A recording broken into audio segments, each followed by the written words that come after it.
Hey everyone, May is already here and that means the new PlayStation Plus Essential monthly games have just been announced. You'll be able to download and play them starting on May 7th, but don't forget you still have until the 6th to claim the games from last month if you haven't already. With that out of the way, let's take a look at what's coming in the month ahead and see if they're worth adding to your collection. First off this month we have EA Sports FC 24 Standard Edition. Kind of a mouthful.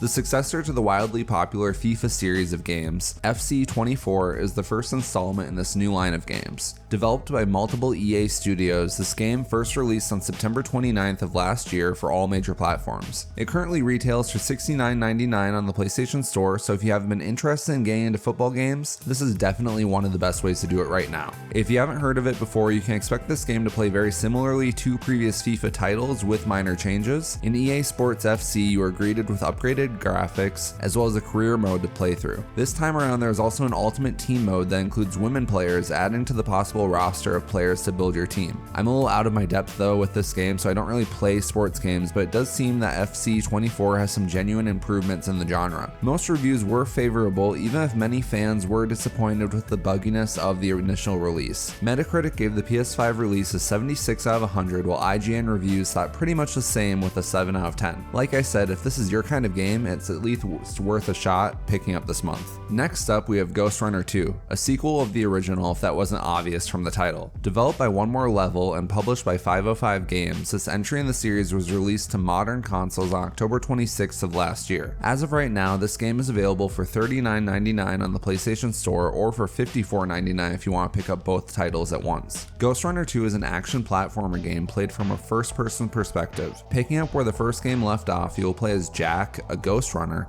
as you traverse dangerous environments in a variety of ways while encountering enemies who, like yourself, can be defeated in one hit. However, this time around you can also throw a motorcycle into the mix as you make your way through levels, which also have become a lot more open compared to the last game. When Ghost Runner 2 first came out last year, it met pretty much positive reviews across the board.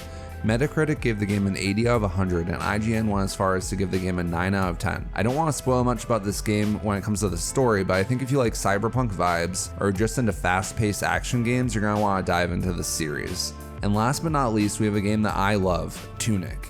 Developed by Isometric Corp Games and published by Finji in late September of 2022, currently Tunic is only $29.99 on the PlayStation Store, but I would for sure pick this up for free if you are at all interested. Tunic takes a lot of inspiration from the original Legend of Zelda and wears that inspiration on its sleeve while also throwing in some interesting twists and packaging the game in what I can only describe as a very cozy art style. You play as a fox fighting through this fantasy world where almost nothing is in a language you can understand. That's where the game really stands out to me, as you will slowly collect pages of the game manual and try to figure out what to do along the way. It holds your hand just enough so that when you figure out something new, you feel as if you've genuinely discovered something. The game got pretty great reviews too, earning an 86 out of 100 from Metacritic, as well as a 9 out of 10 from IGN. Some people criticized the plot for feeling secondary to the game, but where most people agreed was on the fact that the game looks gorgeous. If you don't like puzzle games or classic Zelda, you might not like this one, but I say it's worth a shot. And that's it everyone, those are the 3 games dropping next month as we move into the May. It really seems like there is something for everyone this time around, which is for sure better than what it's been like in the past in my opinion. But what do you guys think? Are you going to pick up any of these games this month?